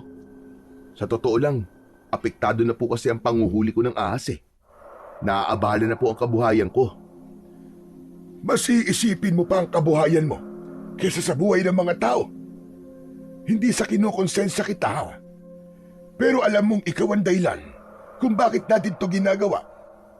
Magpasalamat ka na lang at sinasamahan pa kita kahit pwede namang ikaw na lang ang mag-isang gumawa nito. Pero ginagawa ko to dahil mahal ko ang baryo natin. Mababait ang mga tao rito at kahit isa ay walang nagpakita ng kasamaan sa akin. Sa bagay, tama po kayo. Pasensya na po. Naaalala ko po tuloy nung namatay si tatay at nawalan ako ng ganang mabuhay. Ilang buwan po ako nagkulong sa bahay nun. Tapos, yung mga kapitbahay ko, dinadalan po nila ako ng pagkain. Kinakausap po nila ako para masiguro nila na wala akong gagawing hindi maganda sa sarili ko. Pasensya na po talaga kayo kung nakapagsalita po ako ng ganun kanina. Naiintindihan naman kita, Cardo. Alam kong kailangan mo magtrabaho para kumita ng pera. Pero makakabalik ka rin naman sa dati mong buhay. Sa sandaling masiguro nating ligtas na ang ating baryo mula sa mga pesteng abwak. Sa totoo lang, nakukonsensya po ako sa ginawa kong pag-iiganti. Hindi ko po akalain na ang kagustuhan kong bigyan ng katarungan ng kamatayan ni tatay ay buhay naman ng isang pamilya magiging kapalit. Kaya nga kailangan mong pigilan na wag nang madagdagan ng bilang ng biktima ng mga abwak. Gawin mo ang lahat para bumalik ang kapayapaan sa ating baryo. Marahan akong tumungo sa sinabing yun ni Lolo Milan. Nagpatuloy na ulit kami sa pagroronda at makalipas ang ilang oras ay nagdesisyon na kaming umuwi. Pagkarating ko sa bahay ay agad akong nahiga at dahil sa labis na pagod at antok ay agad akong nakatulog. Kinabukasan ng umaga, matapos kong mag-almusal, ay agad akong nagsanay ng mag-isa sa pakikipaglaban sa likod ng aking bahay. Hawak ko ang matalas na itak at iniisip ko na may isang abwak akong kinakalaban. Sinanay ko rin kung paano dumura ng asintado dahil ang aking laway nga ang pinakamalakas kong panlaban sa mga aswang. Sa gitna ng aking pagsasanay ay nagulat ako nang may narinig akong pumapalakpak. Paglingon ko ay nakita ko si Tomas. Siya yung pumapalakpak habang nakangisi pa ang siraulo. Nax! Ganap na ganap ka sa pagsasanay Para saan yan, Chong? Pwede ba lubay-lubayan mo muna ako ngayong araw? Wala akong oras para makipag-usap sa'yo. Wow! Ang sungit mo naman yata ngayon, Chong. Ano? Para saan nga yung ginagawa mo? Kailangan ko magsanay dahil may mga abwak na maaaring umatake dito sa atin. Hindi mo ba alam yung isang pamilyang pinatay ng mga abwak? Narinig ko nga yun, Chong. Pero paano ka naman nakakasiguro na abwak nga may gawa nun? Yun ang sinabi sa akin ni Lolo Milan. Ang sabi niya, baka gumaganti ang mga abwak sa baryo natin dahil sa pagpatay ko sa isa nilang kasamahan. Ibig sabihin, gumanti ka sa kanila tapos ngayon, sila naman ang gumaganti? Ganun na nga, Tomas. Kaya wala akong magagawa kundi ang harapin sila dahil ako may kagagawa nito. Kung ganun, magagamit mo na lang gustong kapangyarihan mo, tol. Excited na akong makita kang nakikipaglaban sa mga abwak. Paniguradong isang dura mo lang, tepok na kagad silang lahat. Talagang natuwa ka pa na makikipaglaban ako sa mga abwak, no? Samantalang nung una, grabe ka kung pigilan akong labanan yung abwak sa gubat. Kasi wala ka pang kamandag dun. Pero ngayon, iba na. May kapangyarihan ka ng magagamit sa pakikipaglaban mo sa mga agwak. Hindi mo ba naisip, tol, na baka binigyan ka ng ganyang kakayahan para magamit mo talaga sa ganitong pagkakataon? Baka mabuting engkanto yung puting ahas na yon at gusto ka lang niyang tulungan. Ewan ko, tol. Di ko na talaga alam kung sumpa o ano ba tong kakayahan na meron ako. Pero isa lang ang sigurado ko. Kailangan ko tong gamitin para protektahan ang baryo natin. Para ka talaga superhero, Chong. Nakaka-proud na meron akong kaibigan na kagaya mo. Baka kailangan mo naman ng sidekick dyan. Baka naman, pwede ako ron. At bakit ko naman kakailanganin ng sidekick? Hindi ba ganun ng mga superhero? Meron silang mga sidekick. Sino pa ba magiging sidekick mo? Kundi ako lang, di ba? Kung kukuha ako ng sidekick, yung hindi matatakutin, paano kita magiging sidekick kahit nga sa bulate takot ka? Saka hindi ito isang laro, Tomas. Totoong laban ang kailangan kong harapin. Delikado ang ganitong bagay sa mga kagaya mo. Sa bagay, wala akong kakaibang kakayahan na kagaya mo. Pero good luck sa'yo, Chong, ha? Sana ay magtagumpay ka sa ginagawa mo. Basta huwag ka mag-alala. Kapag kailangan mo ng tulong, gagawin ko ang lahat na makakaya ko. Maraming salamat, Chong. Sige na, iwan mo na muna ako dito. At hindi ako makakapag-concentrate sa pagsasanay kapag nandyan ka eh. Grabe naman siya. O sige na, alis na ako. Matapos magpaalam ni Tomas, ay umalis na siya. Habang ako naman ay ipinagpatuloy ang aking pagsasanay. Sa mga lumipas na gabi, ay wala kaming pinalampas ni Lolo Milan. Palagi kami lumalabas para magronda. Dumating na ako sa punto na para bang napapagod na ako sa aming ginagawa at nagkaroon na ako ng pakiramdam na baka hindi na muling sasalakay ang mga abwak sa aming baryo. Ngunit sa tuwing nakikita ko ang kagustuhan ni Lolo Milan na tulungan ako, ay bumabalik ang gana ko sa ginagawa namin. Inisip ko rin na kailangan naming gawin yon upang masiguro ang kaligtasan ng mga tao sa aming lugar. Hanggang isang umaga, nabulabog ang aming baryo nang isang bangkay ng lalaki ang natagpuan sa labas ng kanyang bahay. Lahat ay nagimbal dahil sa karumal-dumal na sinapit ng lalaking yon. Baka sa mukha ng lalaki ang hirap at sakit bago yun tuluyang binawian ng buhay.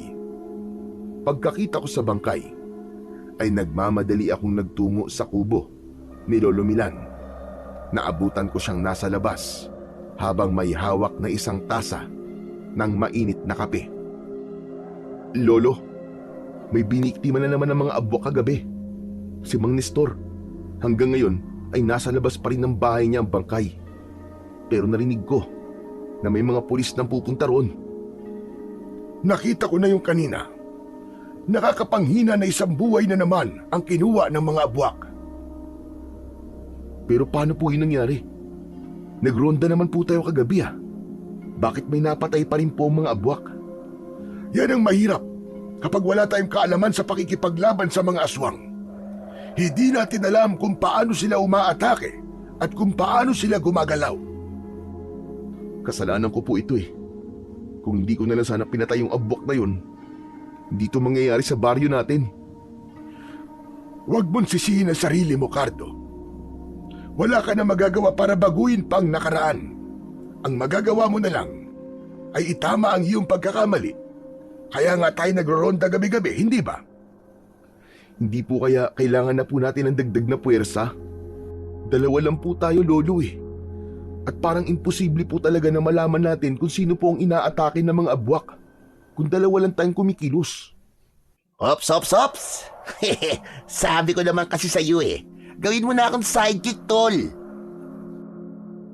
Nagulat kami ni Lolo Milan sa biglaang pagdating ni Tomas.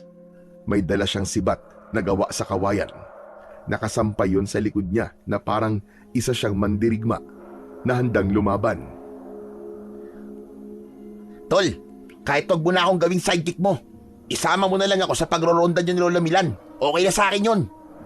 Oh, nandyan naman pala si Tomas eh. Kahit isa lang siya, ay malaking tulong din yan sa atin. Pero, Tomas, matatakotin ka di ba? Saka baka mamaya kung ano pang mangyari sa'yo eh. Dagdag lang yan sa konsensya dadaling ko. Ano ka ba naman, Cardo? Kaya ko lang sarili ko ngayon. Saka, gusto ko rin naman na may mapatunayan dito sa baryo natin, ano?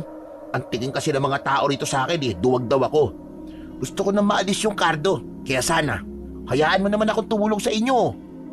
Sigurado ka ba dyan? Oo naman, 100%. Kita mo naman, no? Gumawa pa ako ng pagkaganda-ganda at pagkatalas-talas na sibat para meron akong armas. O sige, pumapayag na akong sumama ka sa amin ni Lolo Milan. Pero kapag may nangyaring masama sa'yo, walang sisihan ha. Huwag kang mag-alala. Hindi kita sisisihin kahit mamatay pa ako. Saka sigurado naman ako na kaya mo kaming protektahan, di ba? Isadura mo lang sa mga abwak, siguradong tepok lahat sila. Lolo, pumapayag ka ba na isama natin sa pagroronda si Tomas? Kung gusto niya ba bakit natin siya pipigilan? Sa kagaya ng sinabi mo kanina, kahit isa lang ang dumagdag sa atin, ay malaking bagay na yon. Tama po kayo. Kailangan na matapos kagad ang problemang ito para makabalik na po tayo sa normal nating mga buhay. Ang problema lang talaga natin ay hindi natin alam kung kailan aatake ang mga abwak dito sa baryo. Hindi tayo magiging kampante hanggat alam natin na naroon pa rin sila sa gubat at doon ay nagtatago. Bakit kasi hintayin pa natin sumalakay sila sa baryo natin? Bakit hindi na lang tayo sumalakay sa kanila, di ba? Nanlaki ang mga mata ko sa sinabing yun ni Tomas. Hindi ako makapaniwala na maiisip niya ang ganong ideya. Tama ka Tomas. Siguro panahon na para tayo na ang sumalakay sa mga abwak. Dahil kung hihintayin pa natin sila ang sumalakay sa atin, ay may posibilidad na may mga buhay pa na mawawala. O di ba? Sabi ko naman sa'yo, kailangan talaga ako sa grupo Makakatulong din ako sa inyo. O siguro naman, bilib ka na sa akin ngayon, di ba? Oo na. Ang mabuti pa ay planuhin na natin kung anong gagawin natin. Mas maganda kung ngayong araw na natin sisimulan ang pagganap sa mga abwak na naroon sa gubat. Sumang-ayon naman sina Lolo Milan at Tomas sa sinabi ko. Kinuha ko muna sa bahay ang aking itak at saka kami nagtungo sa gubat upang hanapin ang kinaroroonan ng mga abwak. Makalipas ang halos 2 oras, ay bigo pa rin kaming makita kung saan ba naglulungga ang mga pesteng abwak. Hanggang sa isang kuweba ang nakita namin. Pero nang pumasok kami roon, ay wala roon ang aming hinahanap na mga halimaw. Hanggang sa isang malawak na lupa sa gitna ng gubat ang aming nakita. Agad naming napansin ang mga natuyong dugo roon at ang masangsang na amoy na animo ay mga bulok na karne. Nagimbal din kami dahil meron doong mga buto ng tao. Sa tingin ko, ay nasa lungga na tayo ng mga abwak. Hindi ako maaaring magkamali. Nandito na tayo sa lugar nila. Teka, Lolo Milan. Sigurado po ba kayo? Bakit wala po akong nakikitang kahit isang bakas man lang ng abwak? Hindi ba nasabi ko sa noon na may kakayahang magtago ang mga abwak sa ilalim ng lupa? Ginagawa nila yon para hindi kagad sila makita ng kanilang mga biktima. Kaya malamang ay sa mga oras na ito ay nagtatago lang sila sa lupang kinatatayuan natin. Kaya mag-iingat kayo. Pero Lolo Milan, hindi po ba pwedeng hukayin na natin sila sa lupa? Wala tayong kagamitan sa paghuhukay. Isa pa, mapapagod lamang tayo kapag ginawa natin yon at mauubos ang ating lakas panigurado. Ang naiisip kong paraan ay hintayin nating dumilim at sigurado ko sa oras na yon ay kusa na silang lalabas sa kanilang pinagtataguan at doon naman tayo kikilos. Sinunod namin ang sinabi ni Lolo Milan. Nagtago muna kami at matyaga kaming naghintay. Pagsapit ng hapon ay sandaling umalis si Tomas at nang bumalik siya ay may dala-dala na siyang mangga at kaimito. Aniya, ay alam niyang gutom na kami, kaya naghanap muna siya ng makakain. Hanggang sa tuluyan ng kumagat ang kadiliman. Nagpasalamat ako dahil bilog ang buwan, kaya kahit papano ay naaaninag pa rin namin ang buong paligid. Nang sandaling yon ay hindi ko na inalis ang tingin ko sa malawak na bakanting lupa na nasa gitna ng gubat. Hindi nagtagal ay nagsimula ng gumalaw ang ibabaw ng lupa na para bang humihingayon. Ayan na! Humanda kayo! Lalabas na ang mga abwak anuman sandali! Maya-maya nga ay isa-isa nang lumabas ang mga halimaw na abwak mula sa ilalim ng lupa. Umangil sila ng sabay-sabay na nagdulot ng pagtaas ng aking balahibo. Amoy na amoy din ang mabahong singaw ng hangin mula sa kanilang katawan at bibig. Diyos ko po! Anak ng tetengay! Ang dami nila! Sigurado ba kayo na kaya natin sila? Mga kampuni sa talas lahat ng mga yan, tignan mo ang itsura, oh! Yan ang sinasabi ko sa'yo eh. Huwag kang duwag. Kailangan natin silang kayanin. Nandito na tayo, kaya hindi na tayo maaaring umatras. Pero may naiisip ako. Akin na sibat mo, Tomas. Lolo Milan, akin na rin po ang itak ninyo. Bakit? Anong gagawin mo? Basta, magtiwala lang po kayo sa akin. Nang iabot sa akin ni Lolo Milan at Tomas ang kanilang mga armas, ay nilagyan ko kagad ng laway ang dulo ng sibat ni Tomas. Pinahiran ko naman ang buong itak ni Lolo Milan ng laway ko at saka ko yun ibinalik kagad sa kanila. Yak, pambihira! Kakadiri ka talaga, tol! Bakit mo naman nilagyan ng laway mo ang armas namin ni Lolo? Huwag ka na nga magreklamo. Ginawa ko yun para mas maging epektibo ang armas nyo laban sa mga abwak. Ibig sabihin, basta masugatan nyo lang sila, ay malaki ang posibilidad na mamamatay na agad sila dahil sa kamandag ng laway ko. Hindi na kami nagsayang ng oras at lumabas na kaming tatlo sa aming pinagtataguan. Nagulat pa nga ang mga abwak nang makita nila kami doon. Ako ang unang umatake. Tinaga ko sa balikat ang isang abwak. Dinuraan ko ang aking palad at inihilamos ko yun sa muka ng abwak. Nangisay ang abwak at bumula ang bibig niya hanggang sa bumagsak siya sa lupa. Doon na magkakasabay na umatake ang mga abwak sa amin. Ako ang nasa unahan, kaya ako ang unang sinugod ng aming mga kalaban. Bawat abwak na magtatangkang lumapit sa akin ay dinuduraan ko at sinisiguro ko na tatama ang laway ko sa bibig nila. Dahil sa nagsanay ako sa pag-asinta, ay walang sumablay sa bawat laway na aking pinapakawalan. Kapag may nakakalapit sa akin, ay dinuduraan ko ang aking palad at saka ko ihihilamos yun sa kanilang muka. May mga pagkakataon din na ginagamit ko ang aking itak upang umatake at dumipensa.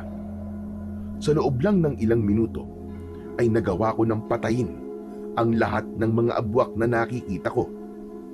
Nakabulagta ang walang buhay ng mga abwak at lahat ay namatay nang dahil sa aking makamandag na laway. Hindi mo na pala kami kailangan dito eh. Tignan mo naman, oh. Pinatay mo na lahat ng abwak nang ikaw lang. Hindi ka man lang nagtira sa amin. Hindi mo kami binigyan ni Lolo Milan ng pagkakataon na gamitin ang mga armas namin, tol. Pasensya na kayo. Masyado kasi ako nadala sa pangyayari. Hayaan mo na, Tomas. Ang importante naman ay napatay na ni Cardo ang lahat ng abwak sa gubat na ito. Ligtas na ang ating baryo. Isa pa, dahil sa ipinakita mo, Cardo, napatunayan natin na napakalakas pala talaga ng kamandag na meron ka. Kahit nga po ko, Lolo Milan, ay hindi rin po makapaniwala na ganun ko sila kabilis lang mauubos. Akala ko po talaga ay magiging madugo ang laban na to at talagang mahihirapan tayo. Pero tapos na. Magpasalamat na lang tayo at hindi na kailangan dumanak ng dugo ngayong gabi. Ang mabuti pa ay umuwi na tayo. Masyado nang mahaba ang gabing ito. At gusto ko rin palang sabihin sa iyo, Cardo, na napakahusay mo. Bilib na bilib ako sa iyo. Sigurado ako na sa sandaling may mga aswang na muling umatake sa baryo natin. Kung may aatake pa ba? Ay hindi na namin kailangan matakot. Dahil nandiyan ka, paniguradong magtataas ang kagad ng balahibo ng mga aswang. Marinig pa lamang ang pangalan mo, na si Cardo, ang lalaking may kamandag ng ahas.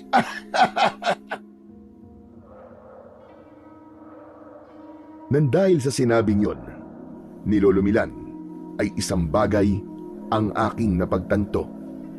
Nalaman ko ang dahilan kung bakit ako biniyayaan ng ganong kakayahan ng mahiwagang puting ahas. At yun ay upang protektahan ang aming baryo sa maaaring paparating na dilubyo at gulo gawa ng mga kampon ng kadiliman. Hindi ko na rin nalaman pa kung ano o sino ang puting ahas na nagbigay sa akin ng kamandag. Pero nang dahil sa mga nangyari, natutunan ko na walang magandang naidudulot ang paghihiganti. Madalas ay magdudulot lamang ito ng mas malaking problema. Mas maganda pa rin na ipagpasa Diyos na lang natin ang lahat ng hindi magagandang bagay na nangyayari sa ating buhay. At simula noon, nangako ako sa akin sarili na gagawin ko talaga ang lahat upang panatilihin ang kapayapaan at katahimikan sa aming lugar. At gagamitin ko ang aking kakaibang kakayahan sa kabutihan at pagtatanggol sa lubos na nangangailangan.